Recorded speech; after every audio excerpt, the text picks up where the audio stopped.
Hopefully, I see Ocean. His technology isn't working, so he's beating it with a hammer. I'm trying to open a can. You're trying to open a can with Yes. one of these. Are you sure that it's not you that's blunt and not the hammer? There we go. Th- I just needed to use my fingers. I have, um, I do have more dexterity in my fingers than I do with a blunt object. So, forgot about that for a moment. Sorry. I think you Here we might are, need. I think you might need more unhammered sleep out. It's Thursday. somewhere. Not here though. Not It here. is here. It is here. It is there. It is Thursday for Essence of Thought. It is not Thursday. It is here. Thor to Thorstone. Yes. We have decided to move Thursday in America back a day. Tomorrow's Wednesday, or also Woden's Day, but today we decided to have Thursday. All of you, from here forward throughout the rest of the day, straight up lie about it. Today is Thursday, so The only hammer I have is the one in my name. Thorstein, Thorstone, Minyor. nice. Hey, That's my fair enough. surname. Fair enough. Well, the only one I have is the foam one here because the other one's not as functional as I wish it were. I have a hairbrush. Not quite the same effect. We have a Go ahead hairbrush. and do that. Get that set up there. So we are streaming on 5 platforms right now. We are streaming on YouTube, on Twitch, on Facebook, on Periscope, and on Mixer. For those of you weird people that are watching this on your Xbox, This is on Periscope. yeah, this is on Periscope too. What is this sorcery? We are this professional. Just this much. Drive me to drink. I can barely handle Google Hangouts. We've been doing this for a little bit. Speaking of that, if you guys notice, thanks to Gaelic Knox, we do have the new setup where we are framed in hammers and handles now, which looks a lot better than the one that I threw together that was literally my end screen card thrown everywhere in order to make frames. It is now more obvious that we have a handle on this. More obvious or more dishonest? That said, It's more dishonest. We'll just put it that way. No one thinks that we're competent around here.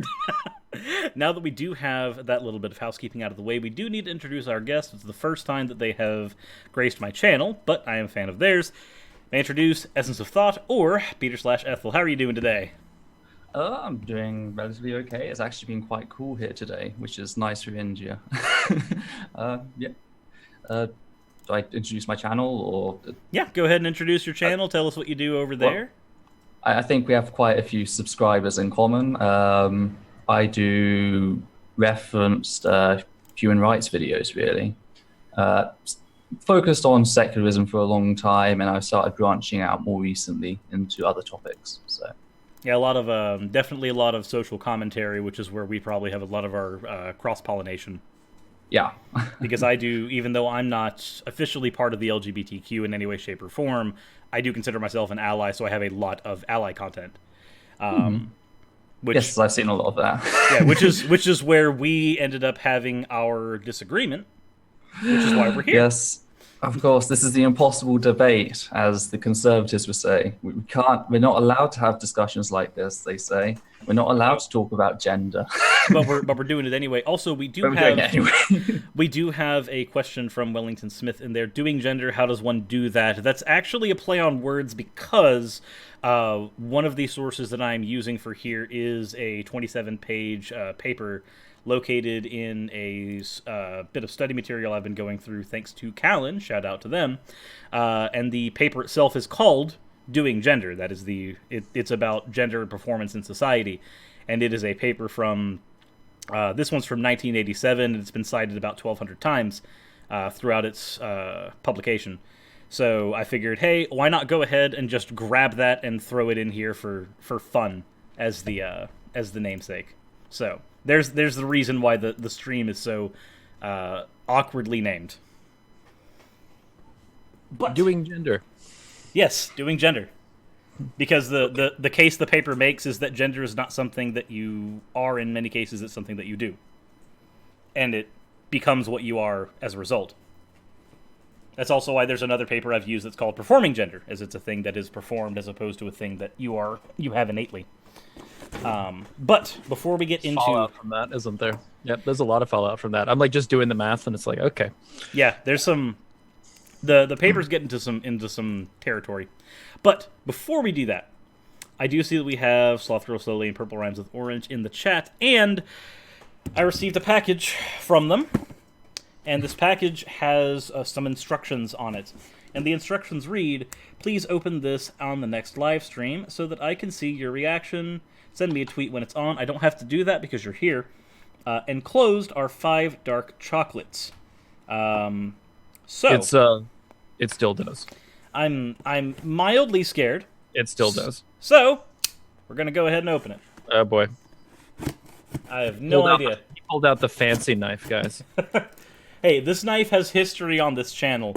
The last time this knife was used for helping this channel out was when Raz was trying to redo the lighting, and she ended up destroying the knife because she cut through the light. And as you know well, Ocean, studio lights have a lot of wattage. There's a lot of power. There's a lot of power in them bulbs. What was the wattage on the light? Very good question. Enough to melt the knife. Okay. It was one of those things that was given to me as opposed to me buying it, which is the reason why I don't know it. This new one... It was probably about 600 then. This new one is a bot one. This new one was a bot one. So... But, anywho, let us see. Aha! All right. Dildos come shooting out, spring-loaded. Spring-loaded everywhere. dildos. Okay, so I guess we're starting out. I wish I could put this fan art on the actual thing, but I can't. But we are starting out with fan art. Note, someone in the audience, please send Cirrus a box of spring-loaded dildos. Some people get peanut snakes. Cirrus gets dildos. Spring-loaded dildo. It's so my fans can tell me to go screw myself. Or any male sex toy that you can find, any of them. Just any of them. We need to, whatever. There was a word that I had. I don't know. Anyway, go ahead. We have a little stuffed Cirrus on the screen. Apparently, I have a little stuffed Cirrus from Sloth Girl Slowly. This is awesome. This is just neat. This is gonna have to go in like right behind the Evolutions when I can actually get the camera set up again to show them all. But yeah, I like that thing. That's really cool. We're gonna. Is that crochet? Yeah, looks like it. That's Seraphim in the wonderful. chat says that they absolutely need that pattern. So we're just gonna put you right there, buddy. You're just gonna be right there. Hope you enjoy your spot. Check the box. He has. Oh, wait a minute. What? Hold on. What is in here? Oh my. He has a hammer. Of course.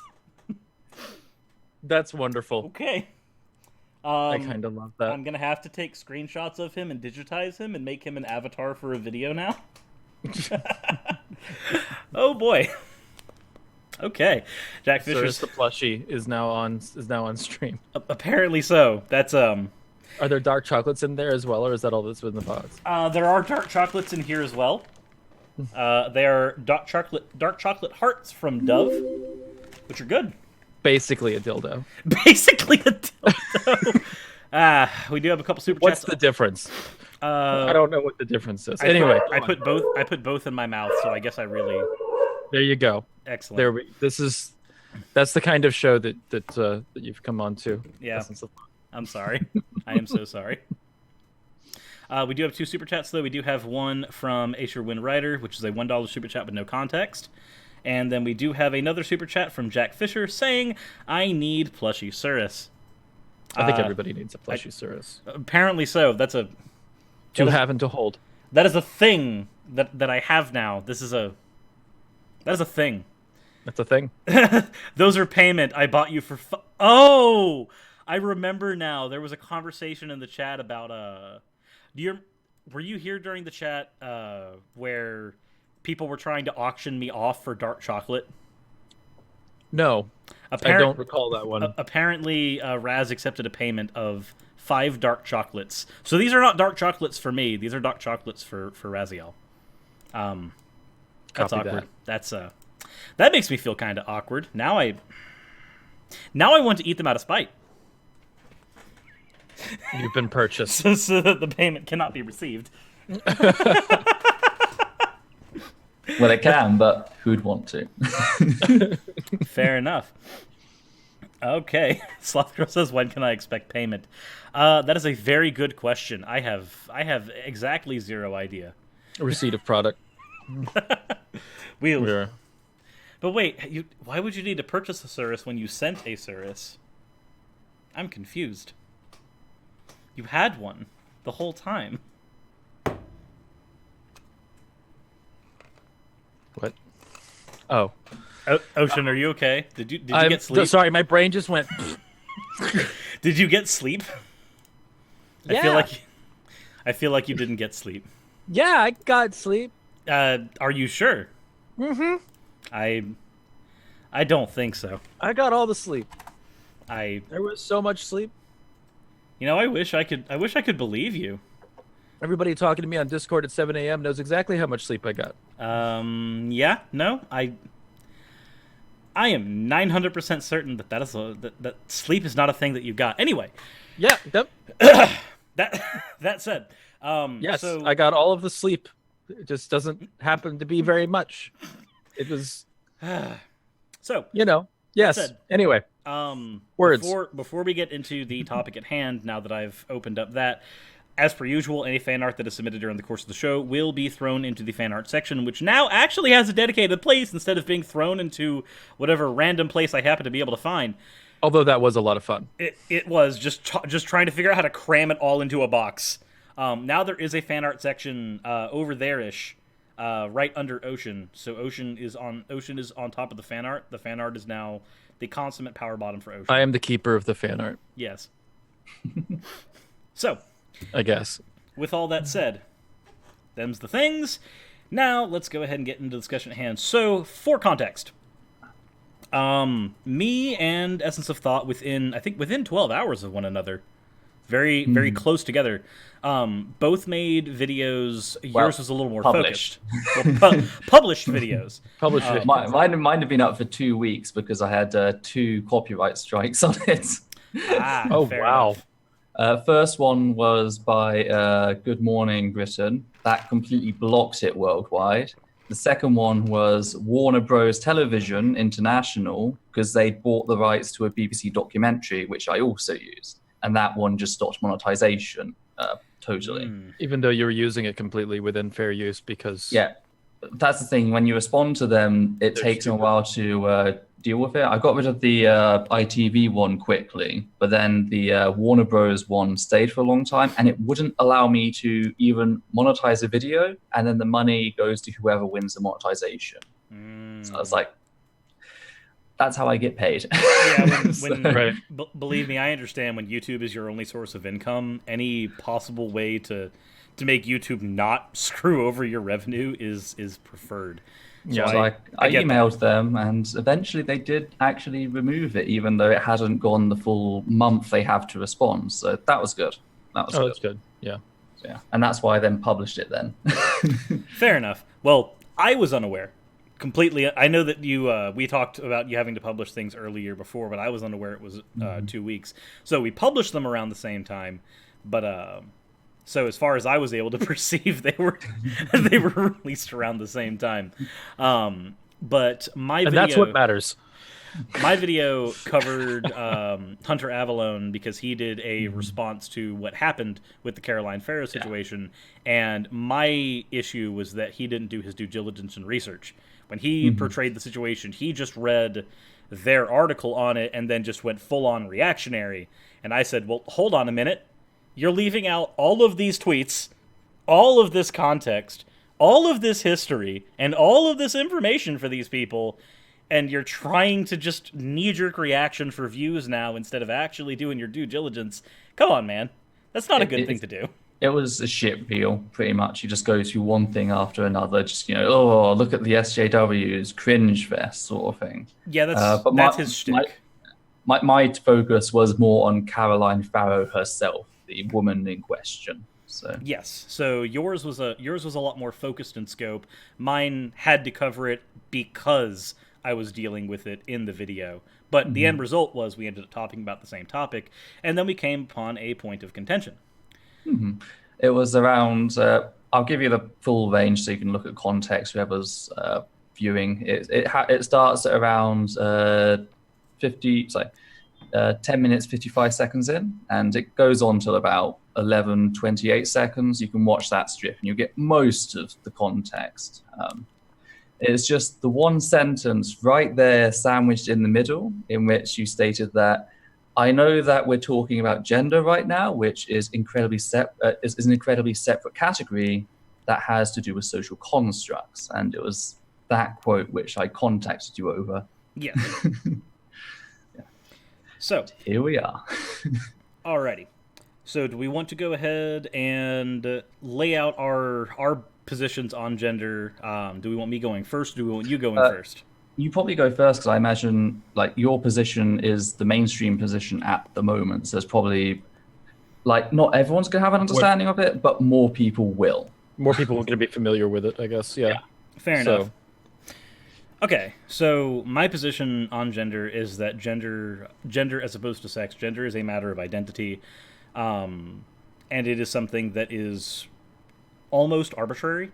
It's something that we construct and then perform as a result, whereas sex has to do with the different characteristics that we have biologically. This comes from a few views, some of them spouted by Goffman, Candace West, Don Zimmerman, and a few others.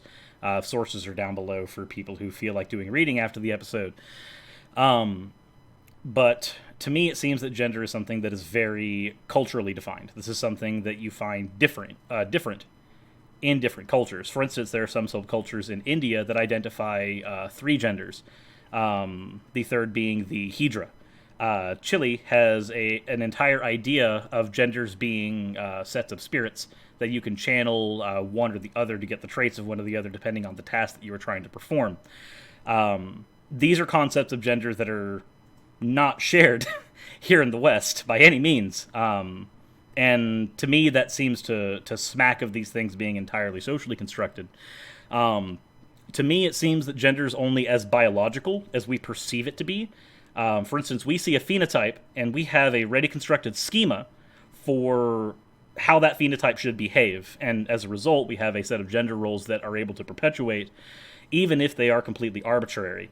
For instance, if you see a woman and you see that she is very butch, then there's a set of schema criteria that you'll have in your mind of how this person is probably going to operate. For instance, there's a lot of people who will look at them and say, oh, well, they must be lesbian or they must be bi, just because they seem to have many masculine traits that would not normally be associated with femininity. Because apparently, for some reason, at least here in the United States, femininity gets associated with straight, as does masculinity, whereas like a man having feminine traits seems to get associated with being homosexual, which doesn't always pan out. Those stereotypes don't always pan out terribly well.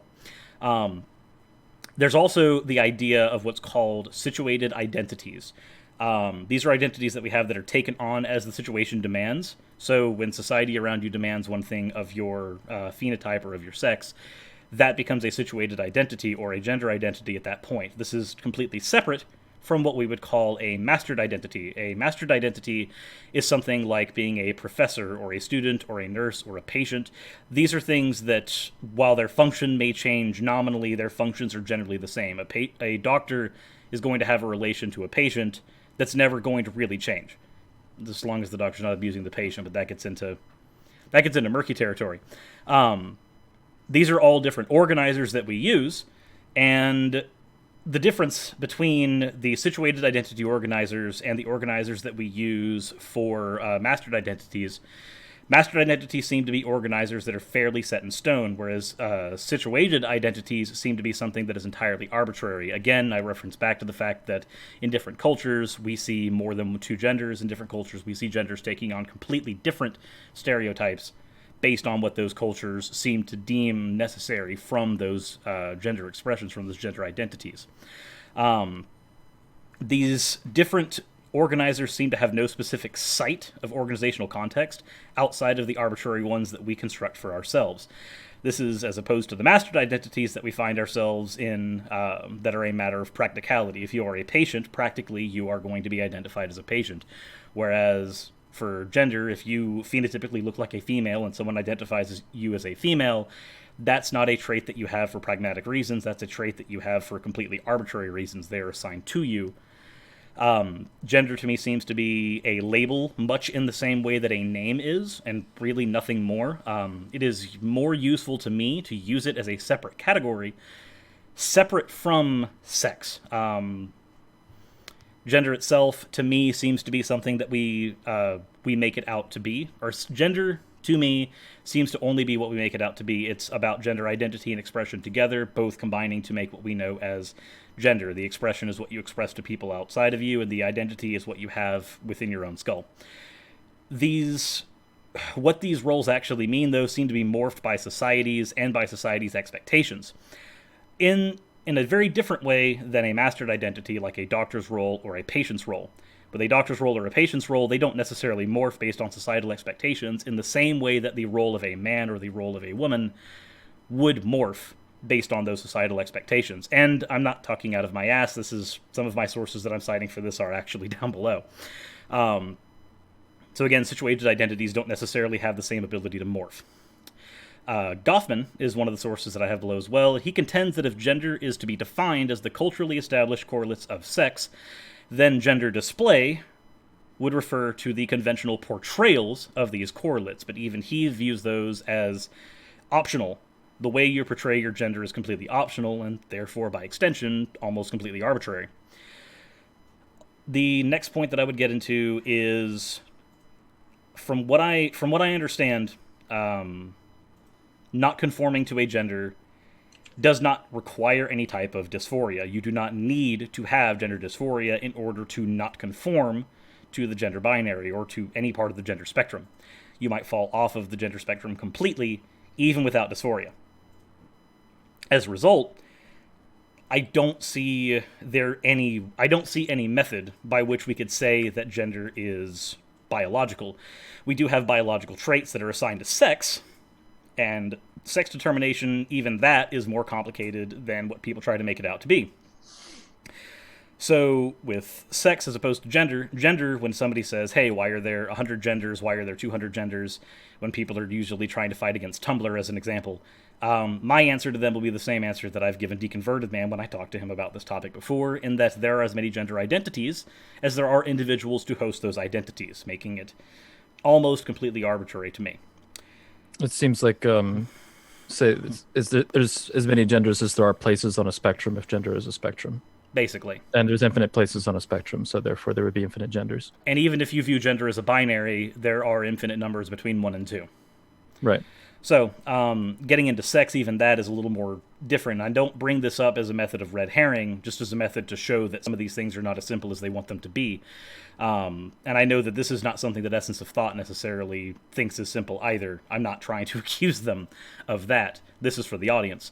But sex is a determination that is applied through biological criterion. We have 5 different criterion that we utilize, not just chromosomes, not just genitals, which seems to be the common misconception. We have your gonadal expression, we have chromosomal expression, we have genitalia expression, we have phenotypical expression, and then we also have gametes. We also have your whatchamacallit. We have whether or not you are a egg receiver or a sperm giver. These are things that we use for classification, but chromosomes is where it gets a little murky. We have male and female as classifications, but we also have XXX females, XXY, and XY, XXY, and others that are known as Klinefelter syndrome. We also have, I know that there are some people who have an issue with this term, but it's still currently a medical term, so I'm going to use it as such. We still have hermaphroditism, we have XXY males, we have Turner syndrome, we have congenital adrenal hyperplasia, we have androgen insensitivity syndrome, where phenotypical female expression still has male chromosomes, where almost everything, when you look at the person, screams female, but the chromosomes are aligned in the way that we would perceive male. And then you still have intersex, which is its own bucket of worms. So, even sex, which is something that seems to be the simpler thing, even that is not as simple as some people seem to want it to be. Gender, on the other hand, to get back to the actual topic at hand, is about social norms and social agreements. Those social agreements exist as a concept, whether or not everybody understands the rules of the game. The idea of the social contract is that you and another person create a social contract with one another. When I tell Ocean that my name is Cirrus, and he tells me that his name is Ocean, we now have a social contract that we will abide by calling each other our names. Gender is no different. If I tell you that I identify with he, him pronouns, Ocean, under a social contract, would respect those and call me he, him, unless he's feeling like calling me a little girly man that day, in which case that might be different. Not that I think he's going to. Not today, anyway. My opinion is that... I'm being slandered in the chat. My opinion is that these social agreements, while useful, are still completely arbitrary, and they are based on preconceived notions and prejudices that we might outgrow in order to have more better functioning communication going forward. And that would be my point. That's a lot to take in. I know. I started thinking that like halfway through it. I'm like, wait a minute. So are we going to just like, bite-size this or what? But, one thing I'd like to note is the idea of Hydra as just a third gender is incredibly simplistic. Hydra actually includes many different identities under one community. If you want to read more on that, I suggest a video by Gayatri Reddy, With Respect to Sex, Negotiating Hydra Identity in South India. Great book to read on that. Okay. By the way, as far as sources go, Cyrus's reference that he's got sources in the. Yeah, I will send them to after. I didn't think about this reference. Yeah, I didn't either. So once just after everything, just send Cyrus whatever links you want to have included, and we'll just have Essence of Thoughts links, and then a list of everything you provided, so that anybody who wants to dig further into this has the opportunity to dig further into this if they want to. So yeah, but I encourage. Cyrus, also, you've done your homework. I'm kind of crying a little. Is the robot I'll reading? have to share this with my sis and our kids. I can't hear it. Thank you. I know it only goes out to me in the chat. But we did have a $10 donation from Wellington Smith. Damn, Cyrus, you've done your homework. I'm kind of crying a little. I'll have to share this with my sis and our kids. So there's a thing, whenever a $10 donation or higher is sent in, the robot voice takes over, so they get to hear their super chat twice, once by me and once by the robot, which I know is a bit of a risk. Yeah. But I know that that's a lot to take in. Be polite with your super chats, please. Okay, thanks. Yes, I know that it's a lot to take in. So if you want me to reference back to any point in order to clarify a position, I'm sure as I talk, you'll bring in different points. So please stop me at any point as well. Yes. One thing I noticed is almost this blending of identity, expression, and I'll throw roles in there as well into sort of one thing. I know they relate to each other and they have an impact on one another, but I don't necessarily hold that they fold in together so tightly. A cis woman or trans woman can have different ways to express their identity. The first trans woman that I knew of, she was a boots and grease mechanic, furthest away from what was once the stereotypical female behavior and archetype sort of thing. I mentioned gender roles. Gender roles often come up, and gender expression. What's the difference between the two? Very often I find gender roles to be very strict ideas of what a woman is supposed to do, an agreeable woman or agreeable man, based on your perceived gender, what your behaviors are supposed to be. Whereas gender expression is a little more liberated in that regard. Say, for example, a form of gender expression which does not fit within gender stereotypes would be cat suits, for example. A conservative Christian would not view a catsuit as part of the female gender role. But as a society, we very often associate catsuits with women, even though they're dominating, sexual, things which go against the classical gender roles of women. Christians view women as pure and non-sexual beings, when, of course, that's rubbish. But anyway, but coming back to identity, I do have this issue with just throwing it in there with expression and roles. And a large part of that has to do with the impact of when we deny someone that right to their identity. What we can measure is a significant disturbance in a person's psychology, dysphoria. We see this in the anxiety and depression people face. You don't have to necessarily point to a part of the brain and say, this is responsible for gender identity. You can measure things indirectly by the effects they have on a person. And it's also, what's interesting about this is it's something that's not just in trans people either. It's something that we see in cis people as well. There's a case study I'd like to reference, and that's the case of David Reimer. I'm not sure if you've heard of them before. I have not, as far as I'm aware. My memory is also horrible, but if you want to go ahead and brush me up on it, I've got time. David Reimer was a Canadian, originally assigned male at birth. I believe they were born in 1965. Sadly, they suffered the atrocity, which is child enforced mutilation, and not only were they circumcised. Is this where the circumcision? The circumcision was botched at 22. 22? Not 22 years old, but the circumcision was botched, and they grew up as a female, and then the doctors attempted to reassign them. Yes, okay, I do know who this is.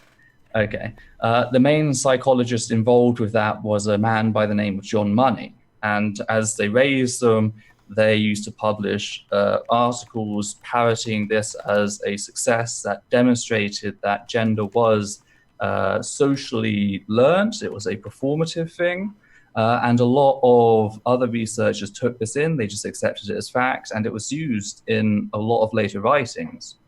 The problem was, it was then later found out that John Money had been omitting a lot of their research. David Reimer, as they grew up and they started reaching the age of 9 and onwards, they began to show signs of depression and anxiety specifically linked to their gender. By the age of 13, because Money refused to really acknowledge it and change their theories, David Reimer was threatening suicide if they had to see Money again. What this ended up in is David Reimer went through gender confirmation surgery to regain their male genitalia.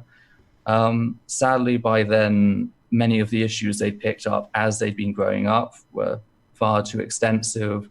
The depression, the anxiety didn't leave them, and they later committed suicide. I believe they did that at 22, didn't they? It was shortly after. I think it was shortly after 20, like shortly after adulthood. It didn't have a particularly long life. No. But again, this is one of the cases that had been touted as evidence that gender was learned, it was taught, it was socialization. And the end result kind of showed the exact opposite. I also bring this up quite a bit when dealing with conservative Christians, because it's a great example against the whole idea of transgenders. The idea that trans people are converting cis heterosexual people to become trans. It's like, actually, no. Doctors not related to any trans agenda attempted this once before. The person died. That gender identity was so strong that even with the entire collective effort of the scientific community, they couldn't socialize this person as the gender they were not. And what I'm getting at with this is the fact that you mentioned the sexual characteristics. The ones that you listed were, what were they? The ones that I listed were, said we had XXY males, Turner syndrome, sorry, not intersex conditions. Okay. Like the sex characteristics used. Okay, the sex characteristics being incoming call. Chromosomal expression, phenotypical expression, gonad expression, genitalia expression, and ability to produce egg or sperm. Yeah. So gametes, genitalia, internal organs, or external gonads, hormones, and chromosomes, the typically ones that I see. The thing is, these are not always agreed upon, and they're not always the same in every situation. I was talking to you before the show started about a recent video put out on TED Talks by an Emily Quinn, and it's titled "The Way We Think About Biological Sex Is Wrong." Mm-hmm. And she is an intersex woman, and what she goes on to do is she lists a sixth one which I hadn't really considered. Well, it's not really a sixth one. It's more of she took hormones and she divided it into hormone production and hormone reception. And the reason she did that is because those with androgen insensitivity disorder, or syndrome, whilst they have testes, internal testes, and they produce testosterone, so they have that testosterone, it's just they can't utilize it at the cellular level. It's like being able to produce serotonin but not having the receptors. Yes, they don't have the receptors to utilize it. So it's quite interesting that actually we can broaden our understanding of these things. That they're not set in stone. It has to be these 5. You can have more or less depending on the situation and what's being discussed. Now, one thing that I've always considered on this topic is the brain is physical. As far as I'm aware, yes, the brain is physical. I don't know if you disagree with that at all, if anyone watching disagrees with that, but most of the people that I deal with would view the brain to be entirely physical and naturalistic. And therefore, it gets to the point where I begin to question, well, if the brain is this physical thing, and if there is an aspect of gender, separate to expression and roles, but still linked to them in some way, but still distinct enough that it doesn't matter how you socialize someone. The strength of that identity remains constant. And surely that could be viewed as a physical element, and thus, arguably, we could extend one of these sexual characteristics to include the brain. So that does bring up a question, though, if you don't mind a slight interruption then. Oh, yeah, sure. Yeah, go ahead. That's okay. I know that for mine was like a presentation, so I didn't know if you needed to conclude. But I have thoughts on this as well, but go for it. So for me, one of the points that I brought up in my presentation was that dysphoria, which is usually attributed to a very physical thing. In fact, we have a lot of studies, and I know you already know this, but some people in the chat might not. We found that male to female trans people and female to male trans people as well had the brain matter allocations that were for their identity, not for what they were assigned at birth. We found that whenever we've cut into their cadavers and looked at their brain states, or not brain states, but their the way their brains are structured. So females generally brain states are harder to look at. Yeah, brain states are a little different. Which is what which gets into something else actually. But what we find biologically is that someone who identifies female has dysphoria that pulls them into that. We find that they have 10 times the amount of white matter in their brain, which is what we normally associate with people who are biologically female. So there was a concept a long time ago of, well, they have the wrong brain and the wrong body. And at that point, yes, that's kind of the case that happens here. But one of the points I brought up is that to me, dysphoria, or the physical characteristics in general, are not a prerequisite to be gender nonconforming or to conform to an atypical gender or to fall off the spectrum completely. As a result of that dysphoria not needed, I don't see... I see cases where the physicality of it is a factor, but because not all cases have physicality as a factor, I don't see it as a prerequisite and therefore I still see gender as a separate thing from biology, because there are situations where somebody's identity falls outside regardless of the biological information there. Did the studies also compare people without dysphoria then, or was it just focused on people with dysphoria? From what I understand, I think that I don't think that dysphoria or not dysphoria was taken into account when we did the cadaver studies. We just had the fact that they had physically transitioned, and then we opened the cadavers. The assumption from what I understand, the assumption was that they had dysphoria, but I don't think that it was one thing that was there. I would assume that it was, but I can't. The study didn't verify it. Okay. Yeah. At least as far as you recall. There's a couple of assumptions going on there. There's one assumption that only people with dysphoria do transition. That's not always the case. Sometimes people without dysphoria weigh up their options, they weigh up the resources, and they decide, actually, yes. Secondly, I'm not saying this is evidence for my position. I'm saying it can't be discounted on the facts that, specifically people without dysphoria weren't investigated with the same methods. Like the assumption that people without necessarily dysphoria are going to have brain structures akin to their assigned gender. That's something it remains in question at the moment. Yes, I would lean that many of the people that they used for that study did have dysphoria. Mm-hmm. But that's me. That's me. Yes. Yeah, that's me. That's me just leaning that way. I don't know if that's necessarily the case, because I do agree with you. It'd be very awkward for me to agree with you that somebody could be gender nonconforming without dysphoria, and then not also agree that someone can be trans without dysphoria. That would be a weird bit of like cognitive dissonance for me to do that.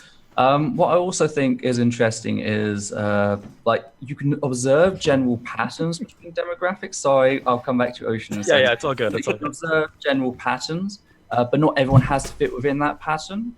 There can be some general differences between the brains, but when it comes to identity, maybe one aspect, it may not be physically visible. It may be just one nodule or node responsible for this aspect of identity, and we may never know where it is because of the complications of the brain. If we had fully mapped out the brain by now, we would have been able to do a whole lot more. Yeah, this is great territory. That leads into kind of some of my thoughts on it, but that's right. There are cis women who, if you look at their brain structures, would still be closer to what you typically class as a cis male in their brain structure. So seeing non-dysphoric individuals that might also go that way wouldn't be like an end all in that regard. It's like a correlation doesn't mean causation. It's not the brain matter that's causing them to feel this way, but it is a correlation. It's a collective of factors going on. Oh God, there was something else I forgot. Ocean, you go ahead whilst I try to remember. I forgot. It's kind of interesting that there's a lot of I'm one of those weirdos that holds that. I don't definitively hold it, but I do think that there's a possibility of non-physical aspects of the mind, and that I've seen this pop up in a couple of conversations as well, like within the literature on this subject. I couldn't cite any of it because I wasn't prepared to actually go into that right now. But I did see you mention it at one point in one of your videos on this topic, where if it's not biological, then you might have to suppose that there's a non-physical aspect of it, which has some fallout when you're when you're an atheist, for example. Oh, but that was challenging. I'd always do this when I'm answering fellow atheists who are trying to do the there's only two genders thing. I always pit it towards them, unless you want to claim that the brain isn't physical, in which case you're going to have a bit of fallout with your fans. Right. There's if you're holding to some kind of non-physical soul or something like that, where you can put a lot of these topics in. And say that, I know a lot of, at least in the pagan community, transgender is usually described as one's soul and body, I guess, disagreement of some kind. Certain tribes of Native Americans, they hold to the same sort of bridge almost between the two spirits. Right. The two Yes, which is a lot like what we find in Chile as well, where they think you can channel one or the other. Yeah, and I agree with Cyrus's kind of like extrapolation on that there does seem to be a construct out of it, and I think that's the case when you get into a lot of spiritual topics, is that there's different interpretations of kind of what we're seeing the same thing happen. But I do think that it's interesting to think about, like, maybe there are some non-physical aspects here or there that might explain some of the inconsistencies when you look at the brain as being totally physical the entire time. I mean, but at the same time, like for the purposes of a scientific study, that's not necessarily the most useful assumption when going into it, because there wouldn't be a way to verify a non-physical aspect of the brain. Am I on par there, or is that in line with your thoughts? Sorry, could you just repeat that last bit? That last bit? It's not necessarily useful to assume non-physical parts of the brain, because you wouldn't be able to verify what that non-physical part contains, for example. You would just be able to see how it's physically expressed, etc. So, due to the nature of the brain, the complications going on there with the neurons in the different areas, and the fact that areas can be destroyed and regenerate in other ways, it's like a puzzle game that's constantly changing. Yeah. It's like maybe one day we'll have a grasp of it, and maybe I'll be proven to be talking absolute, rubbish. But yeah, looking at the effects of gender identity, I see it as almost a more direct way, like looking at the effects of dark matter, etc., on the universe. If you can't measure the thing itself, maybe you can find something you can measure. Right. And I do a very similar thing with like sexuality, and how I do think there has to be some nodule aspect to the brain that it, at least in some way, forms our sexuality, how we're attracted to one another. Do you think it would be determined on birth, or do you think it would be? I don't know if it's determined on birth, or whether like it can. Factors of some kind, or I think it's definitely a nature and nurture thing. There's a combination to me. Well, yeah, just like it's also the question of like, I don't know. A lot of people bring up choice in these situations and that kind of thing. Yeah. I would say even arguing that it's a combination of nature or nurture or one or the other, that still removes it from choice. Yeah. It removes it from choice completely. Still. Yeah, it's just the idea that it changes as you grow doesn't necessarily mean we can control for it. For example, right, someone aging as they grow, like that's a change that naturally occurs. Doesn't mean we can stop it, or we can like reverse it or whatever. At least not yet. That does, however, raise an interesting ethical dilemma about how far we should study the brain on these issues, whilst there are portions of the human population who would like to use that information to possibly then convert. There is what do you mean by convert? I'm just curious. I mean attempts to do what they failed to do for millennia in turning LGBT plus people cis heterosexual. Oh, basically us going all the way back to ye fun electroshock therapy times. Except this time, if we actually know the functions of the brain in that regard, maybe they have a chance at success. If there is a possibility of changing it. So I would say that if there is a chance of success, I don't think there necessarily would be, because I don't know, but there's this questions in the LGBT plus community about how far we should study the causes of being LGBT plus, because there is a fear of almost eugenics going on, where basically you would control to prevent LGBTQ people from coming to be. This is the same conversation that we get into. This is tangentially related, but if you've ever been involved in the discussion of designer babies that came about whenever we started talking about CRISPR, it was the same. Ocean, are you familiar with that conversation?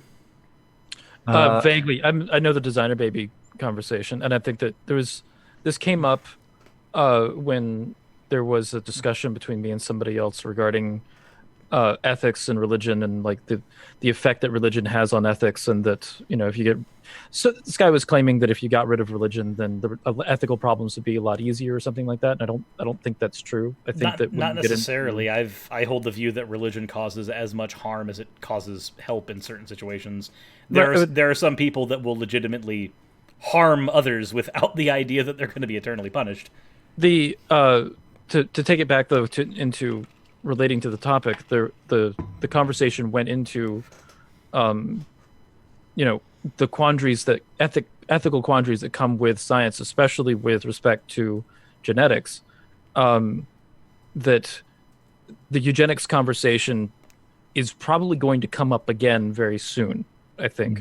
And even divorced from religion entirely, there's still like tons of ethical conversations to be had of whether or not we should do X. And designer babies, elimination of homosexuality, for example, is something that might pop up in that discussion of, oh, well, we can control for this now. Does that mean we should control for this? Like, once the ability is in hand, is it within the purview of parents to design their child to control sexuality, one way or the other, either way? I would posit the argument, and this is why whenever somebody tries to tell me philosophy is useless, I point out that you get your ethics and science from philosophy, so please don't try to remove that from it, because without it we get into this situation where it's hard to draw a hard line. I would say that there are certain things that should be controlled. If we have the ability to control for them, we should. For instance, proclivity to certain cancer genes. If we can remove that, do so. Please do so. If you live in a place that is stricken with malaria, and there's a high chance of dying from malaria, mayhap designing with some of the symptoms that you get from sickle cell to prevent that malaria from happening, that it's awkward territory. Yeah, there's obvious... Yeah. It's awkward territory because you're giving them a detrimental thing, but based on their environment, the environment can still have... It's still a positive effect on the person as well. I would argue that our hard line should be we do not do things that remove a person's choice or a person's ability to be any particular identity. If we find that most of those things do have a biological component that we can mess with in something like CRISPR or a new version of CRISPR coming on down the road, I would argue that those are things that we ethically should not control. If we know that we can, we then have the responsibility to avoid them. Just like we know, this is going to sound very crude, but it will function for what I need it to. We know that by removing all the blood from somebody's body, they will die, but we have a responsibility as a social species not to do that to our fellow person. Another example, a good example, is doctors very often refuse to acknowledge the assumed gender of a child based on the genitalia. As happened in the David Reimer case, where entire situation screwed up as a result of that. No, I mean whilst they're in the womb, whilst they're in the fetal stage. Like, of course, doctors in specific particular, they don't tell the parents the genitals of the child because they're worried that, you know, if it's a certain set that the parents do not like, then they might go ahead and try to control for it, which is actually something that was a conversation that came up, I think a couple of elections ago, of whether or not it would be, whether or not it's moral to abort on the basis of gender, or abort on the basis of sex, rather. Is that the kind of the direction that you're going? Essence of thought. Yeah, that was what I was mentioning. That we've got that conundrum already. Right. We've actually had that happen in China, yes, to a large degree. We've had it happen in America. We've had it happen here too. Yeah. It's a common problem. Mm-hmm. And so it gets into we have to understand that there's an inevitability to knowledge if it is possible that this all boils down to strictly biological components. That you can control for in genetics. That we have the ability to control for. I would argue that it is inevitable that we will find those things if research is being done on them. The question is not whether or not we should research, to me. The question is, what will we ultimately do with that? And I think that we have a responsibility, just like we have with letting people... letting people abort based solely on the perceived gender of their child or the sex of their child. Here's the thing that would wind up happening if for designer babies, for example. Let's say that you have a list of genes that you can choose from that come from the two people that are, and you get to pick every single one. Now, it gets to a point where if it's a total control situation and you're picking a gene that may be associated with transgender identity or not transgender identity, then which one's it's a huge ethical issue of which one is the moral category. That should be the one that you are not allowed to pick. To me, that would be the one that you should allow to be selected by the random genetic process, not by the parent. Because as somebody who's grown up in the South of America, every parent here, for the most part, would absolutely do everything in their power to prevent them from having an LGBTQ child. No. Not every parent, but a very large percentage. And that's kind of terrifying. Anyway, it's a weird. It's definitely I think it's a question that's closer to the horizon than we. We're not there yet. I don't want people to think that I'm asserting my position as the truth, the way. No, I don't. The only way. No, this is a discussion just about our two different perceptions of this. I've noted the sort of reasons I hold to a gender identity having a biological basis due to the way we can observe its effects, no matter what expression or roles a person takes on. That identity remains constant. I know ContraPoints holds to a slightly different point to me. She holds to a more performative aspects like yourself. I do think expression and performance plays a part, but I think it can do that without diminishing the biological aspect. And I bring this back to sexuality because it's quite a wonderful analogy in many ways. Love has at its root some sort of biological anchor. There's a reason, many people love, with the exclusion of certain age groups. But then due to our evolved nature and the fact that we've evolved as a social species, many behaviors have become linked to that, and there is a social element. I'm not saying there's no social aspect involved, but that social construct built upon the foundation of the biological element doesn't then get rid of that biological foundation, if you get what I'm saying. That was a whole lot of word salad, probably. I'm sorry. It's getting my brain jogging in an interesting direction that has to do with the philosophy questions around free will as well. That if, let's say that gender is performative, you're choosing your actions. Does that mean that you choose your gender? That would be that's kind of where you wind up going with that. And then, but the question comes in, well, are you really choosing your actions in that kind of scenario? Either are you doing what you desire? Do you choose what you desire?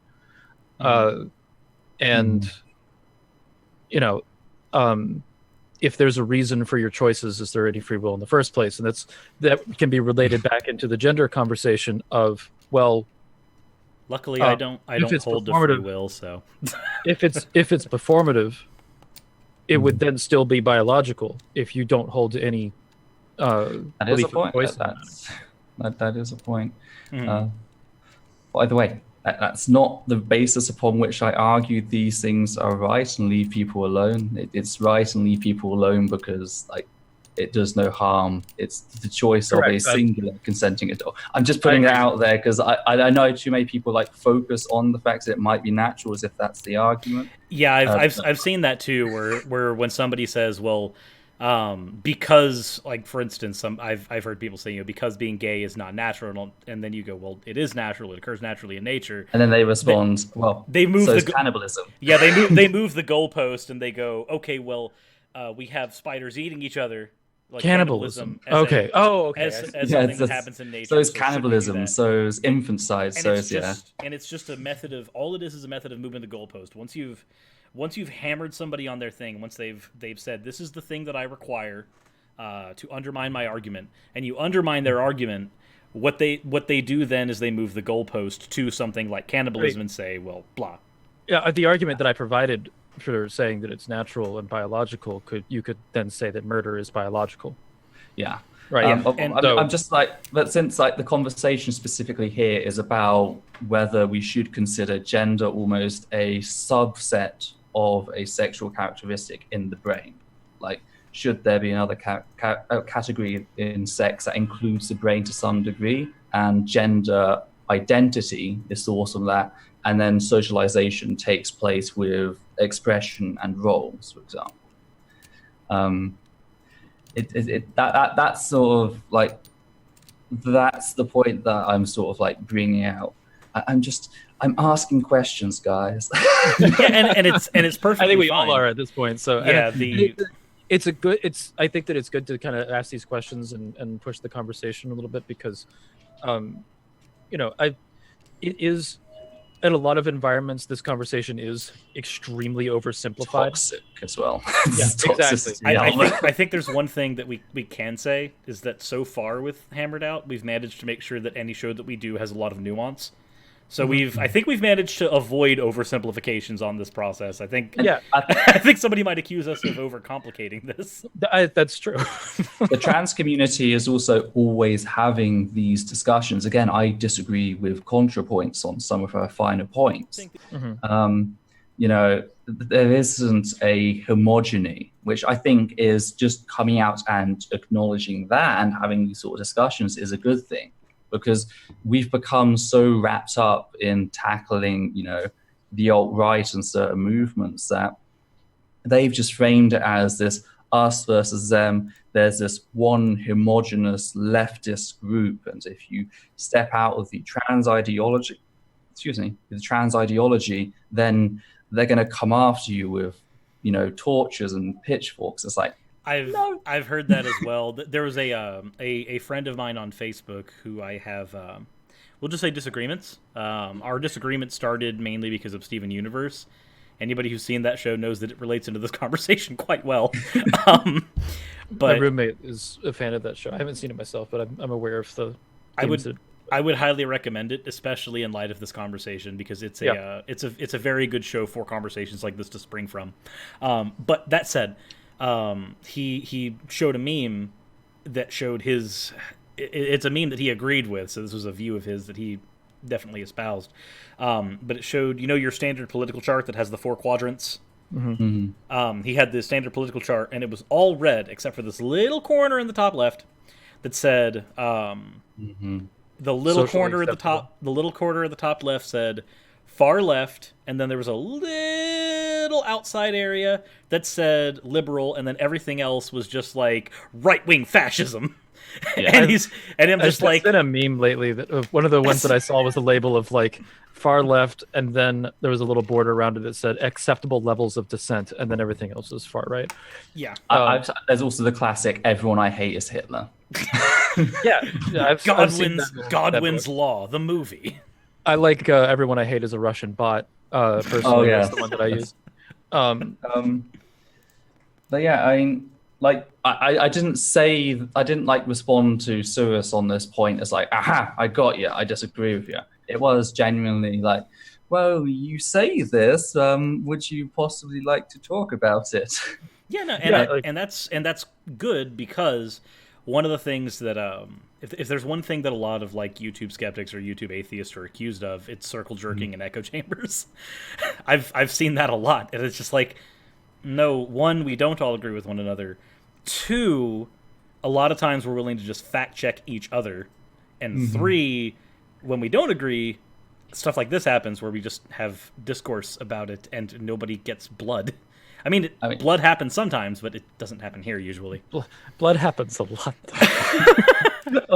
Let's be fair. It is like look from the outside looking in. I have seen the echo chamber thing, and I have definitely seen the blood sports on it, and because like there is. And we've talked about this a little bit before, Cyrus, that there has been elements of orthodoxy and dogma in the atheist community before on a myriad of topics. And like whenever there's that subset of atheists that say that religion is a delusion, it's a mental illness, and so on. Illness, blah blah blah blah. And there's a number of people that have like, wait, what? There's a number of people that have been really good about combating that. To name a few, Ed Brayton, Shannon Q, and Matt Dillahunty have all made really strong statements against that kind of thing. But there are like some conventions that wind up getting thrown around, and then when there's challenge on it, there does seem to be you've violated the orthodoxy yes response to any sort of dissent, and then all the humans pile on the thumb that's sticking out. But go ahead. No, I think I've made my point. It's just speaking on like the whole theism or atheism is mental illness. Like when I hear a fellow atheist say it, I'm very quick to get on the ball and remind them that I'm someone who suffers from depression and anxiety. It's like chronic anxiety. So it's like every time you throw that out as an attack on them, you're insulting the person who created the video you thumbed up. Like, right. Yeah. It's creating the toxic environment. Please just consider what you're doing, sort of thing. It does, yeah. It does. That's a good response. That's a very good response. When somebody says something like that, it does infinitely more harm than it does good. And it's there's a concept that I've been tackling on my channel a lot now. And it's the concept of muddying the waters. Whenever you define something so poorly that it can mean anything, you make that concept completely useless. So like whenever somebody we get this from the young earth creationists where they say that anything can be a religion. And then I just go, well, you've muddied the waters so much that folding my socks can be a religion now. That's a little dumb, but you've managed it. Congratulations. When you muddy the waters on a mental illness so much that disagreeing on a proposition, so theism as opposed to atheism, can now be considered a mental illness, you've muddied the water so much that the concept of mental illness is now useless in any conversation with you, and you are causing much more harm than good. It doesn't do a lot, especially considering the facts that historically atheists, we haven't had the ability to set up infrastructure to care for those with mental health issues. Like, we were for the longest time forced underground, and then even as we could start coming out more, the social stigma we've been, victim of has prevented us creating the social infrastructures that many religions benefit from, or many more secular nations have on a a government scale. So to then ostracize a very, to ostracize people with mental health problems in the atheist community only adds to that burden. Like, who are they going to turn to? They don't have the secular institutions, especially in places like America, where everything is either, it's so expensive, it's all private insurance sort of thing. Like, they could turn to a church, in which case we're just feeding them back into the system. I have two prescriptions for my anxiety and depression that I'm supposed to be on, but I cannot afford them. So, like, I'm just in this awkward position. I understand what you're saying because I am living it. Yeah. All you're doing is pushing a large portion of atheists back towards the religious. It's yeah. We had somebody say in the chat that the mental illness argument kept me from leaving religion for years.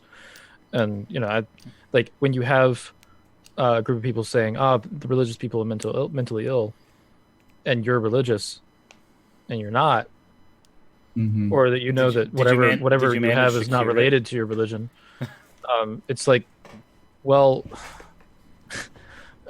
why should I leave religion and join these fucks? Because they're arguably worse at that point. Yep. Like they're going to treat you worse. And then if you, for instance, if you happen to, this is a conversation that I got into on Twitter recently, if you happen to, as you said, join these fucks, and then you end up coming into another religion afterwards, say you leave Christianity, you're an atheist for a few years, and then you find a form of paganism, and you move into that, or vice versa, then you get the atheists that say that you were never an atheist to begin with, and it's like, that's a religious... That's Calvinism. That's a religious argument that you just used. Aren't you supposed to? Atheist Calvinists are hilarious to me. That's another topic for. What's funny is that the person I'm talking about was responding to RCA, and I was coming to RCA's defense. It was Calvinist on Calvinist, except one was an atheist. So I don't know. That's a fun little tangent. I know that we've gotten a little off topic, but I'm I'm sorry. I remembered my point. Point. Excellent. Let's go. Do it.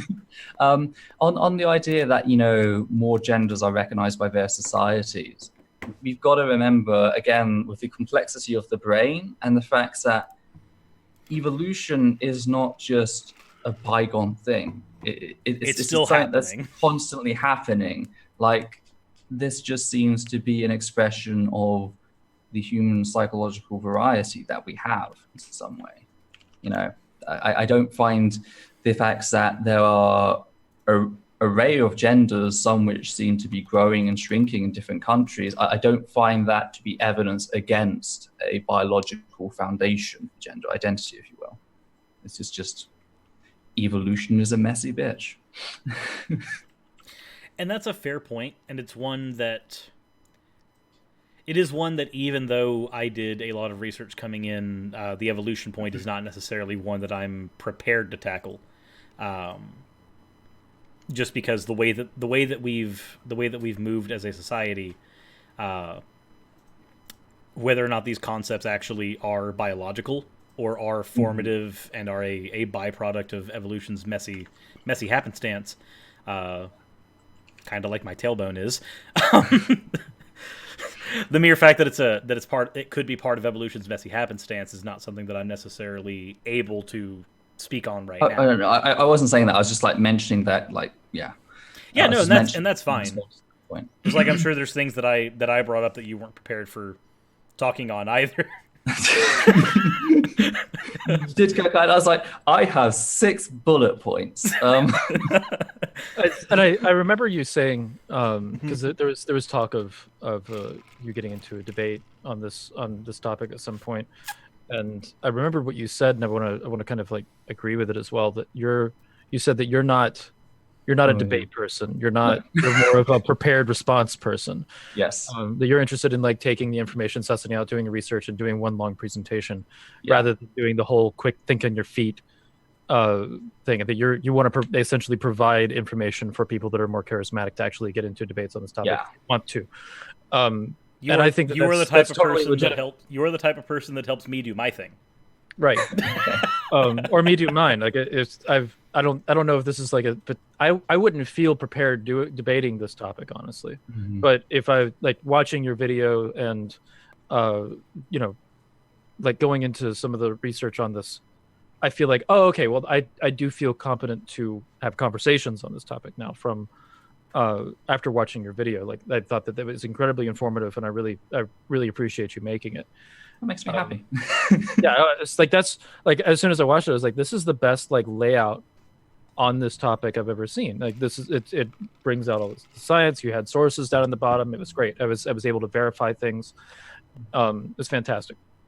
So that was extremely valuable. And if somebody else wants to get into a debate on the subject, then fine. As far as you're concerned, your work stands. There it is. You can criticize it if you want. I think your video would be very difficult to criticize, honestly. Waiting to see. I know Noel Plum has a video, but I'm not doing that. I haven't seen any of Noel Plum is somebody that keeps getting mentioned. I've never seen any. Right. Of his... Okay. I've had one run-in with him on the topic of no platforming, and all I'll say on it is it got to the point where he'd say a position, and I'd be like, yeah, I realize that. If you waited 5 minutes, here I am saying that exact thing that you're parroting back to me as if I should owe you for it. And it just got to that point. It's like, I can't be bothered to keep going. Like, this is the 5th time this has happened so far. So yeah. Yeah, I've not. I'm unfamiliar with him. I guess I need to check him out because he's come up in this conversation several times at this point. You'll find that when talking about things that have happened within the atheist community, you'll find that Noel Plum is a consummate topic that comes up a lot, because he does a lot of commentary from within. Okay. He also does a lot of commentary from without. Like, probably the reason why I've never very sticky. seen him. He likes to get in everything. Yes. Like I'm interested in the debate topics, but I'm not super interested in like a lot of the commentary on it. If that's most of what his content is, that's probably the reason why I haven't run into it. It is. That's like, that is. I don't care about the drama case. as much, but there it is. I'm fine with looking at that content, because for me that gives me because I tend to generally avoid like a lot of the drama that happens in the community. That gives me an ability to have like at least some thumb on what's going on by watching people who do some commentary on that, because I do this thing. Right. I'm just like, oh, messy business is happening. I guess I'm going to be over here making my next video. Bye. Yeah, that's the exact opposite of me. I just explode. I'm a bit of a powder keg. Like, I've gone through this cycle of like, if you go through my videos, you see I go through this constant cycle of I start fresh, I'm polite, I'm this, I'm that. And then like 2 months later, I'm burnt out, I'm cursing, I'm throwing shit around, and then I reset again. And it's just got to the point where I've just got tired of like putting on this fake niceness, this almost like Mormon niceness, you know? And it's just like, I realize I'm a bit of a firebrand. I should just accept that, put out the content, be a place where trans people can come and talk and be quite secure in the comment section. They know that I do take care of the worst trolls out there, and just, you know, be a voice of support in that regard for my fellow trans people. But yeah, so I'm very aware of my explosive personality. So what I think we can get to at the heart of the issue with this entire conversation is that what this boils down to is that on gender being a matter of strictly identity and social construction outside of biology, I stand on one side of the issue, you stand on the other side of the issue, and I think our problem is that we've already heard both arguments. However, since the jury is still out and the research is still being done, both of us are just kind of on our. We're just sitting on our hands, yeah. Yes, we're sitting on our hands, going, okay, which one? We flipped the coin. Now, which one of us wins the bet? But, like, no matter what. Do you both agree that the jury is out? Like, Cyrus, you agree that the jury is out? Essence, yes. Do you agree that the jury is out? I could very well be wrong. I don't have the strongest case in the world I'd hope for. I make my case because it is what has convinced me. But yeah, okay. Yeah, I feel that. Yeah. My case, but I may not be like 100% sure or whatever. Oh, I'm probably not even like 60% sure, but it's like. But you agree with it? Wait a minute. Did we just go full straight epistemology? Please no. You know what? That's part of the point. Subtly. I'm more convinced by the secondary measurements of gender dysphoria and what can happen if you reject someone. By the way, also gender dysphoria, a person can sometimes not have gender dysphoria, not because they're not susceptible to it, but because they're in a supportive background or they've got the support they need. Gender dysphoria doesn't have to be this constant thing. It doesn't have to be something that forces you to suffer. Yeah, that's why a lot of people get confused between gender dysphoria and being trans, because like gender identity disorder was one that just lumps the two together. There was the essentialism going on there. But it's like, no, a trans person can suffer gender dysphoria. Sorry. Essentialism being the... If you could just define that real quick, because I'm sure that there might be some people in the audience. Pretty much that there are trans people out there, non-trans people, who argue that the only real trans people are those who suffer gender dysphoria. That dysphoria is a necessary thing, an essential part of being trans. Okay, which is something I would argue against and did in my presentation. Yeah, I acknowledge that. But like I've seen cases of trans people who have gone through transition, have had gender dysphoria, gone through transition, had supportive family, supportive workplace, and years later, that dysphoria has dissipated. That doesn't stop them being trans all of a sudden. It's just like that's almost the same as when somebody tries to argue that you have a mental illness because you're in a religion. The thing didn't dissipate away just because they changed their stance, just because the trans person transitioned and the dysphoria went away, just like the religion going away. That person, they still are trans at that point. Like, that's not a thing that just kind of magically flew away. Yeah. No matter which side I think we're on, though, I think that we can hopefully agree on a couple of things. No, absolutely not. You can't just... Oh, you transphobic figure. It's not a place for agreement. Out with you. Anyway, I think we can agree on the facts that you can't change a person's gender. Whether or not it changes naturally over time is a different thing, but we cannot, as people, actively change a person's gender. Attempts to do so are destructive, both to the person and those around them. So treating that person with the basic human dignity it's just required. Well, just my take on that would be trying to change somebody's gender identity from the outside in is akin to trying to change somebody's sexual orientation from the outside in, and the problems are equally the two things are equally problematic because both of them are removing somebody's identity. So if you were to tell me that I was obvious, if you were to tell me because of the strange amount of homosexual fan fiction that I find myself in, thanks to Ocean and Mr. Atheist and others, because you guys are the ones that I'm shipped with more than anything, apparently. That because of that... Just wait for the art after this one. Just wait for the art after this one. But if somebody were to argue that because of that, I am obviously homosexual, I would argue, well, no, I'm definitely heterosexual. I don't... That is a part of me, that is an essential part of me that's not going anywhere.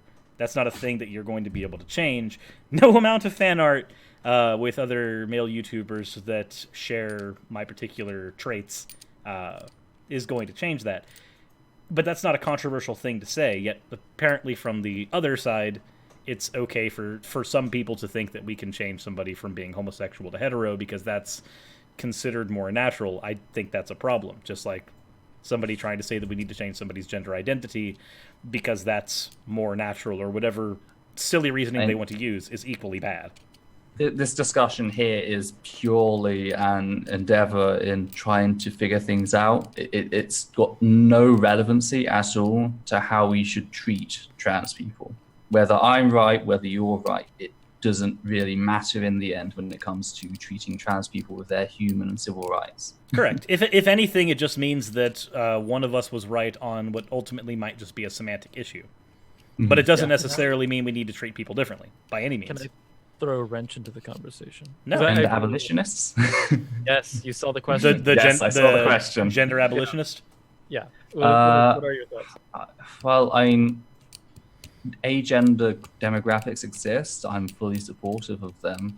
But the idea of abolitionists therefore coming along and forcing everyone to adhere to that, I just reject it as a removal of liberty. That would be an interesting conversation to have with Vosh, because Vosh is a YouTuber who is a gender abolitionist, and he argues very, very vehemently for it. Like, you can argue for abolitionists all you want. You're not getting my gender. Right, I agree. I agree with your analysis on it that it becomes like a liberty issue very quickly. Yeah. But the thing is, what we should acknowledge as well is that a lot of the gender abolitionist rhetoric is being funded by American conservatives, especially in the UK. If you can remove, I've heard the argument that if you remove gender from the equation, then all you are left with then is sex. Yes, which pulls us back to the problems that we had before. What literally the Heritage Foundation, the Alliance Defending Freedom, all of these sorts of organizations are literally pumping money into the groups over here like Gender Critical and Transgender Trend in the UK. like donations, the Heritage Foundation donated $15,000 in a single donation to one of these. Sometimes they're called TERFs or FARTs, trans-exclusionary radical feminists. TERFs have come up in conversation a few times with me and Ocean. Okay. Yeah. Or FARTs, which are feminism appropriating radical feminists, which, it's like radical. Those sound like the same thing. At least in function, in that they both don't sound very good or productive. Reactive transphobes. Sorry, that's FARTs. Feminism appropriating reactive transphobes. That's it. But like the FART is actually becoming more of an accurate description because, again, these people are being funded by the right. And then you see why in certain places and certain legislative bills that come out which strictly define women as being capable to give birth, because then that acts as the basis to strip away abortion access. Gotta say, wait a minute. If you're arguing that, then if you argue that, then I'm currently dating two people that don't fall into that category. Yeah, I know, but that's the thing. That's what the conservatives want, because if they can like define woman down to that sole reproductive purpose, that just makes a woman a slave to her biology at that point. Yes, that gives them a lot of sway in policy making on abortion access. So. Yeah, no, that's a topic that could be unpacked into an entire episode, I think, easily. I'd argue that, like, you could make abortion legal or illegal regardless of whether or not it's women that you're putting the regulation on. Like, if I'm just trying to look at it from their perspective, like why would that give them any sort of special leeway? The reason that it's not that it gives them special leeway, but it's that it is one. It's like having a bunch of crowbars, and you're selecting the one that allows you to also be a transphobe. You're selecting the crowbar that allows you to be the bigger bigot. It reinforces the idea that a woman's duty and sole purpose on this earth is to reproduce. Oh, I see. Okay. Which is why it literally just allows you to pick the bigger crowbar that lets you be the bigger bigot. You get to be the anti-bodily autonomy person whilst also being the transphobe at the same time, all with one crowbar. Okay, that makes a lot more sense to me. Thank you. It's not a problem. I had questions. I was like, what? There are some wonderful articles. The specific organization that's like being backed by them is WOLF, which is the Women's Liberation Front. They have a lot of ties to these organizations. There was another one, I think it's it's something media. It was involved with filing a lawsuit on it was a fetal tissue clinic, or it was a clinic that used fetal tissue in research. They filed a lawsuit in hopes of getting all of the employees' names to then publish to hopefully have a violence, Wait, to just basically dox them all. Yes, dox them all. And these people are funding those who call themselves radical feminists. It's like, this is your bedfellows. People who are trying to get, people who use, not even like perform abortions, but just utilize fetal tissue, killed. Which would be really awkward considering that we have, like, for instance, the MMR vaccine uses fetal tissue. It specifically uses fetal tissue that we've been cultivating for the past 40 years from a single sample. But because it uses fetal tissue, now we've also lumped anti-vax into this. Oops. Not do that. It was a group called Independent Media. The Alliance Defending Freedom, the Heritage Foundation, and the Family Policy Alliance all have backed this transphobic movement, which presents itself as a left-wing feminist movement, but when you look at who's actually funding them, it's astroturfing. Astroturfing. Ocean, yep. your eyes got wide several times during the course of that. I was thinking about the whole the implications of the argument that women need to reproduce thing. It suddenly dawned on me that was very 1488 of them. which I know you know what that means. So I don't want to go into explaining it, but Yeah, it's an alt-right thing. Yeah, that's a. So I was just like, huh. that is, as the memes would grant, problematic. Yeah. No, I think. Correct me if I'm wrong, Ocean, but I think that this means that at some point we need to go ahead and have a hammered out issue or a hammered out episode on this topic. This is on the whole like TERFs and all of that silliness. I mean, another casualty of this debate has been the agenders have used the gender-free hashtag on Twitter for the longest time. Now the gender abolitionists have been appropriating it, and it's like creating a toxic. Yeah, this is the same thing we found with like the OK sign being appropriated for white supremacy. Yeah, you take something that already exists, and all of a sudden, now it's a different thing. It's confusion. You don't know who you can trust. So there's a concept that this gets into that is a video that I want to make eventually. Essence of Thought. I'm curious if you're familiar with the concept, but it's called stochastic terrorism. Oh, yes, I am. Yes, that's the... You seem to have died. Uh-oh. Essence of Thought is dead. Guys, we brought it up and they were immediately shut down. Apologies.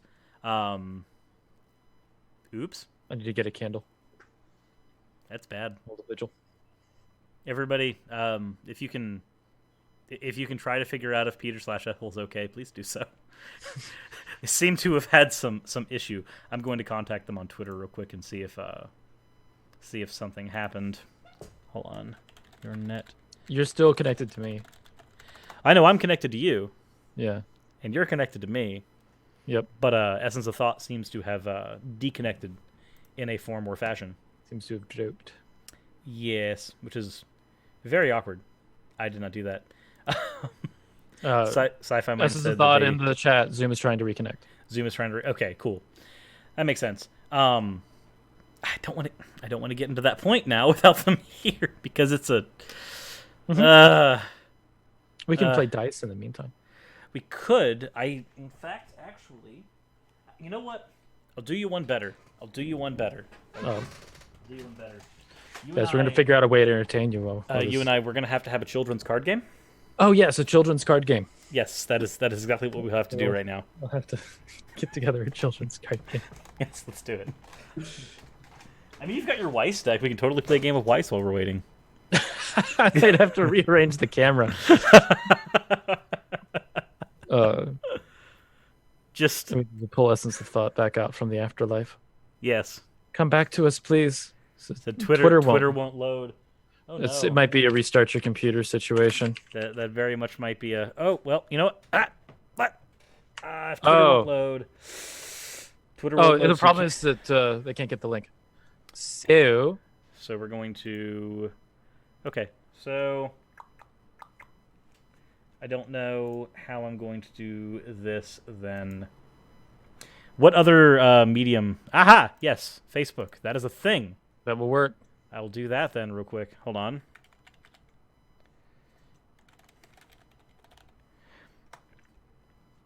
So I just realized something. This is that's a bad joke. It's a bad joke, and I'm going to wait until the person the joke is about is present to say it. Cirrus. I'm sorry. Cirrus. What? You're going to make jokes at the expense of our guest? Not at the expense of our guest. No, this is somebody else completely. Oh. Somebody else who is also a good friend. So all the formatting has probably gone incredibly wonky for just like a minute. Yeah, that's what just happened. Everything looks really wonky. Everything is wrong. It's okay though. Don't worry, guys. For a second, your mic shows up in the middle section. I know. And I thought it was a butt. What? I don't know why I thought it was a butt. Maybe it's just that round. I don't know, but I thought it was a butt. And I was you were just like, that's nice and round. Butt. Yeah, maybe I'm just attracted to curves. I don't know. Maybe that's what it is. Real mics have curves. There it is. That's Essence of Thought. I've sent you your link to your Essence of Thought Facebook page. Yin Fox is asking how I'm not going to try and explain it. I don't know how. I don't. I just looked at it and I was like, but. And then I looked at it again. And I was like, that's a microphone. You idiot. And, yep, that's what happened. So, we're trying to get Essence of Thought back in. We're trying desperately, guys. It's hard. Just like Ocean is when he looks at my microphone, apparently. Yeah. I don't know. I just like microphones. Yeah, I mean, I worked as a sound tech for a long time, so I guess that makes sense. Yeah, I don't kink shame. You do you. Yeah, that's fine. So I guess we got to play card games now. That was awkward. I don't know. I mean, am I playing? Hold on. Let me just pull this up real quick. Saying in the chat, so it says the Ocean not see actual butts. So it's like, I don't know. I just assumed. Oh my god. Get out. So should I play? Should I play you with Madoka Magica? Let's see. I don't know. Since we're here, should I go? Where my deck is. Should I go full weeb and play against you with Vocaloids? I don't know what any of these things are. You're on the internet and you don't know what Hatsune Miku is? Please help. Does that come with a connection? I didn't get it. There was a memo that went out. I never got it. I'm going to end you. Please don't. I mean, I'm sure that it's gonna be okay. It's not going to be okay. No. It's not going to be okay at all. Okay, I guess I know what we have to do. Sloth Girl says fix the screen. I can't fix the screen because if I fix the screen, the minute Essence of Thought comes in, the screen is going to break again. Correct. So I have to have it this way. So we're here making dumb comments, like I'm talking about how microphones are butts. I guess I'll play Yu-Gi-Oh with you then. We'll do that. Children's card game. Let's go. I don't have any Yu-Gi-Oh cards. So I have 0. Why do you not have Yu-Gi-Oh cards, my friend? You live in Atlanta, which hosted 2 until one of them died of the national champions of that game. Like this is a hub for that. Sure. Okay. Yeah, no, everybody in the chat, please F to pay respects for F to pay respects. There we go. You know, we actually did have like one of the we had one Yu-Gi-Oh national champion who went from Magic to Yu-Gi-Oh just to see if he could, and he won nationals twice, and then he died. So we've lost Essence of Thought for a minute here. We have. It's they haven't seen their page yet, so I'm gonna. Yeah, I'm bugging. Here we go. I'm gonna send. Said, here we go. I thought that they were back, but you know, I'm sending them a message on the Facebooks, not just on their Essence of Thought page, but also on their personal page. You know, it's funny. A friend request was sent to them months ago, and they never responded. I feel left out. I feel bad. Well, you know, it's because you suck. I don't know. Okay, cool. That's good to know. Thanks, buddy. You're welcome. Thanks, friend. Anywho, I'm gonna make sure you were in the know. Triatiel, I think that's how you pronounce that. Where do I get the Madoka game? It's not a Madoka card game. It's actually a card game called Weiss, in which you can choose what anime you want to play. I happen to have Vocaloids and Madoka Magica. Ocean has Melancholy of Haruhi. Yes, because that's the one that I'd seen. Yes, that was the anime that he had seen. So that's the anime that he picked. But you basically choose your anime and you build a deck around it, and then you fight each other.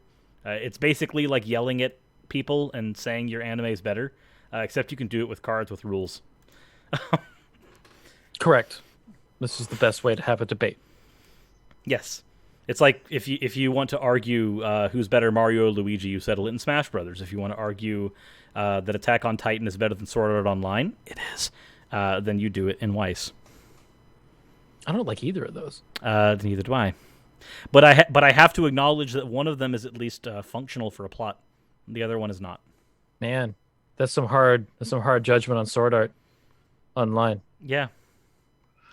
When I've been told that I need to watch, like, everybody, there's a lot of people that I know that love that show. Like, love it. Yes, they do. But that show has made me scream more than any other anime in like With recent like plot history. holes or what? Not just plot holes, but like writer negligence. Oh, okay. For instance, in episode 3, a character is given a resurrection stone, which obviously foreshadows that a character is going to die. Like that's the only reason you would give something like that, is to foreshadow. When that character dies, the character is then brought back via Deus Ex Machina, as opposed to the physical device that was handed to the character. The actual device that was handed that could resurrect was forgotten completely. Hey, we have someone back. Aha! Essence of Thought is back. I'm so sorry for that. Returned from the dead, you are. First, I lost Zoom, Facebook, and Twitter, and then the entire thing went. So you were shut. As soon as we started talking about stochastic terrorism, the entire thing got shut down. Yeah, I'm not allowed to talk about this apparently. Yeah, correct. The internet has spoken. Yeah, but yes, I am familiar with it. That's the incitement to hatred that relies on like supposedly lone wolf killers acting, but really they're acting on the same climate of hatred that's formed, isn't it? Yes, and it's that's a very poor description. So in a for people in the audience to understand the topic a little better, stochastic theory is actually a theory in sales. It's a theory that is used it's best represented by a funnel or a pyramid. In sales, you use stochastic theory to determine if somebody's going to buy a product. So imagine the top of the pyramid is willingness to listen about your product, and the bottom of your pyramid is buying the product, and you're trying to work them down the funnel. And it gets smaller and smaller down the funnel as you go, because what you find is some people are willing to listen, but not willing to talk about it. Then you find people are willing to listen and talk to you about it, but they're not willing to like hold the product in their hands. Then you've got people who are willing to hold the product and try it for a trial, all the way down to the point where they're finally willing to buy. Stochastic terrorism works under the same model, where you have people who are willing to share like memes and stuff about things based solely on like, oh, it's a joke. This is what we get a lot. Is like, oh, it's a joke. Oh, it's humor. Lighten up. And then you get people who are willing to then use those as arguments. Then you get people who are willing to not just use those as arguments, but willingly like espouse and align themselves with those ideas. And then you go all the way down the funnel to where you get to physical violence as a result of these ideals. And obviously there's far more people who are just going to use the jokes and do nothing than there are people who will go into physical violence. But that's why it's a funnel. As the funnel goes down, you weed out the people who are willing to take less and less action until you get to the point where people are willing to take action, and that's where you get the lone wolf killer. It's a very, very complicated model in social structures, but it's something that I'm as I'm doing more research on, I'm realizing that I need to do a video on it, because anytime that I criticize somebody and I say, well, you say that's just a joke, but let me tell you about the implications of what you just said, like what you've just normalized. When somebody tries to say, oh, it's just a joke, lighten up, I then I feel like it would be easier if I could just go, here's a video that shows you what this model does and how it affects society. So yeah, no, that's it's very, very small, condensed idea of what stochastic terrorism is. Yeah. So yeah, is there a specific question about it? I remember I had a question about it, but that was like 10 minutes ago. Okay, I'm glad my escape tactic worked. No, when I brought that I remember that I had brought it up because I wanted to talk about it in some form or fashion, but then it's gone now. It's very gone. I'm sorry. It's okay. It's okay. You know what's funny is that in a few days I'll remember what point I was trying to make with it, and then we can go back and bring it up. Yes, and then I'll send you a message on Twitter, and we'll figure it out then. No, you're gonna get the time machine, come back and bring it up. Bring it up just like, okay, time to have an entire episode about this topic instead now. Let's do it. Yep. I could just pop in for 5 minutes, turn into half an hour.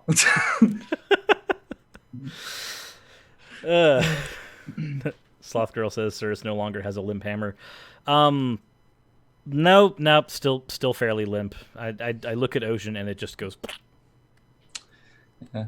I remember before the show, like people were like saying, "Who's going to win? Is it going to be me or you?" It's like, "Oh, Cyrus has a hammer." It's like, "Oh, they have a limp hammer." It's like, I'm going to rot him with my hair if I have to, bitch.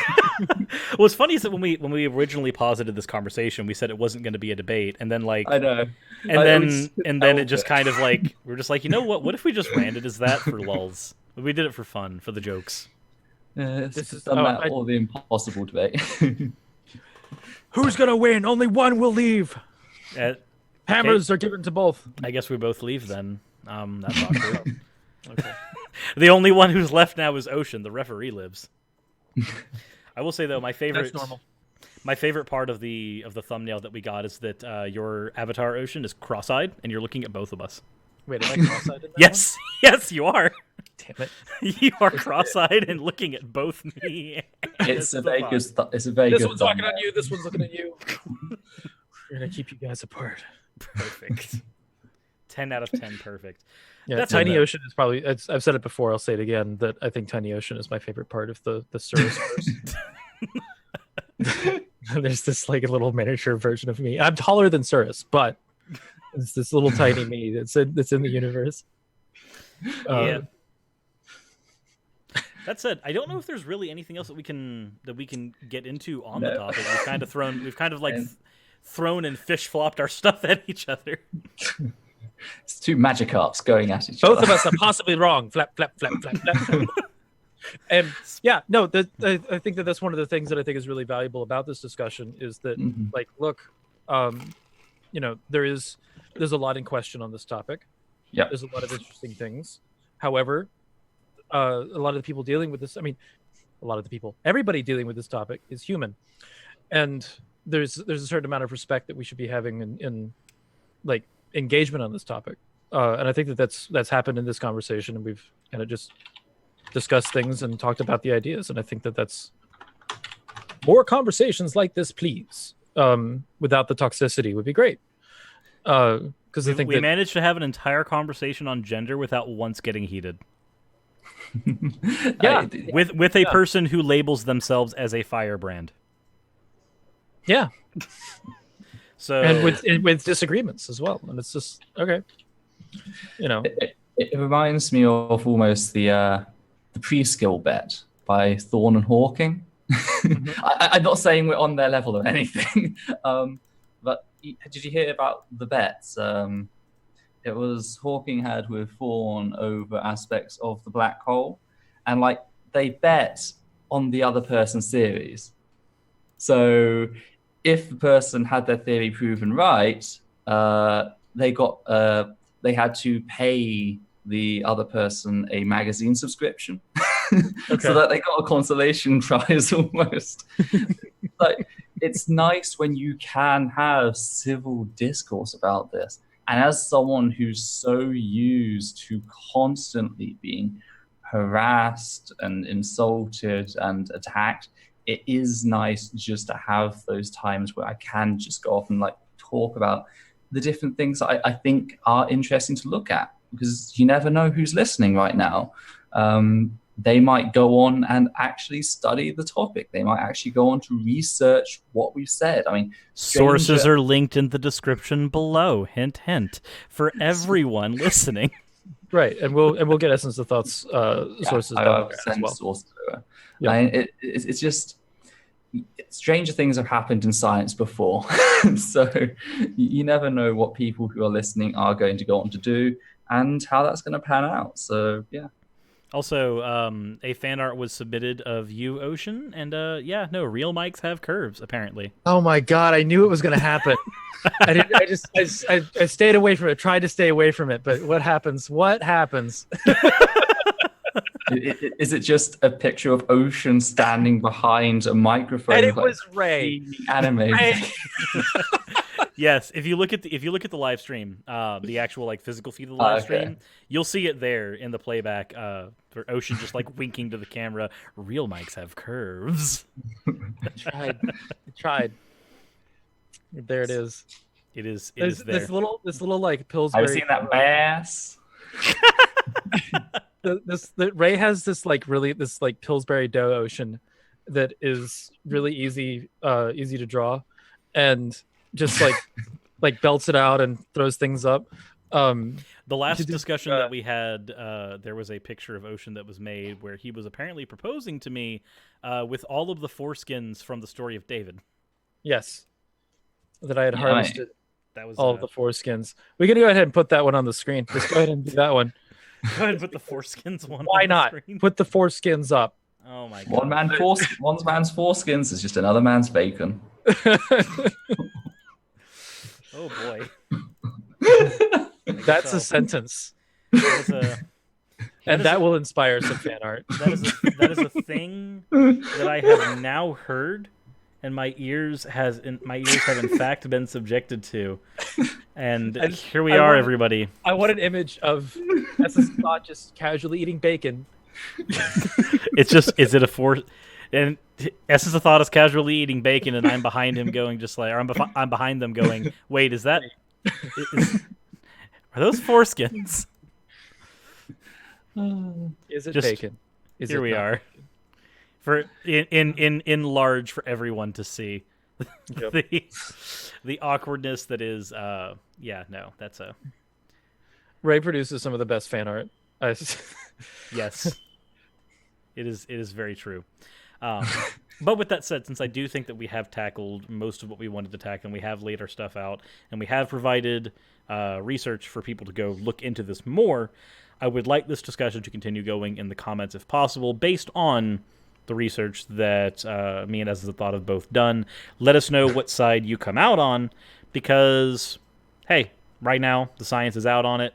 Let's go ahead and hedge our bets as best we can. Be respectful, please.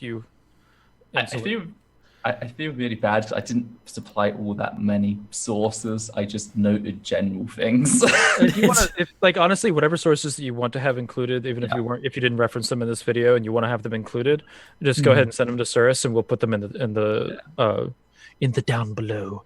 Yes. So there's also a link to Essence of Thought's channel down below as well if you have not subscribed to them already.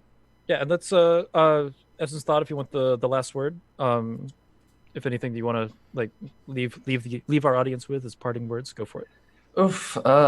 Again, the main thing to keep in mind is the fact that attempting to change a person's gender or sexuality isn't a thing you can do. So let's treat these people with respect.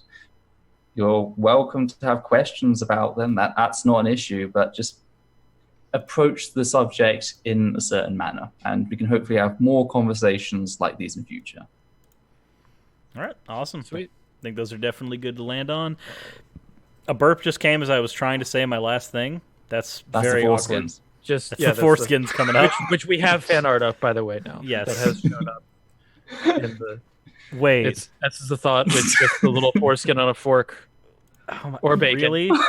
Really? Or bacon. We have it? Okay. Nobody can tell. That's the thing. I have to throw it in there. It is one of them. Okay, I will throw this in there for everybody who's here to see. I just need to. I just need to find it. My fan art folder's crowded. I'm sorry. It's for some reaan my channel just became the place for weird fan art. I don't know how or why. It just kind of happened. My channel is fast approaching the same, so I don't have that much going. I've had 2 pieces of fan art. That's weird considering that you've been doing this. In my 8 years running this channel. That's weird because somehow I've managed to get over 100 fan art submissions in the 1 year that I've been doing this, and most of them have been in the last 3 months. I've been doing I've uploaded 3 videos, and I've been inundated. I don't have a huge amount of content. I'm barely a channel, and I've been just absolutely inundated with fan art. It's hilarious. It's very strange. The audiences that we cultivate sometimes are they're wonderful, but sometimes weird. Yeah, I admit completely that I'm inheriting the artists from you. They're subscribing to my channel, and then they're sending in all kinds of things, and it's great. That's like when Shannon Q said that she doesn't get fan art, and she was really sad, and just and then it happened while she was here. It happened immediately. A fan art was submitted to her, and it's just like I don't know how that happened. It's just artists just kind of come on my channel. It's okay. I like it. More, please. Always good. Yeah, exactly. No, I think it's great. That's for me too. And make fan art of Essence of Thought. Do it. Yes. So very strange things to come. Yes. Anyway, thank you for having me on. It's been wonderful. Absolutely. Thank you all for. It's been awesome having you on. This has been great. This has been a fantastic conversation. I really appreciate it. Yep. Thank you all for submitting fan art today. Thank you all for tuning in. Please go subscribe to Essence of Thought. Go subscribe to Ocean, and I'll see you all tomorrow. And it's absolutely Thursday, and don't let anybody tell you otherwise. It's definitely. It's Thursday.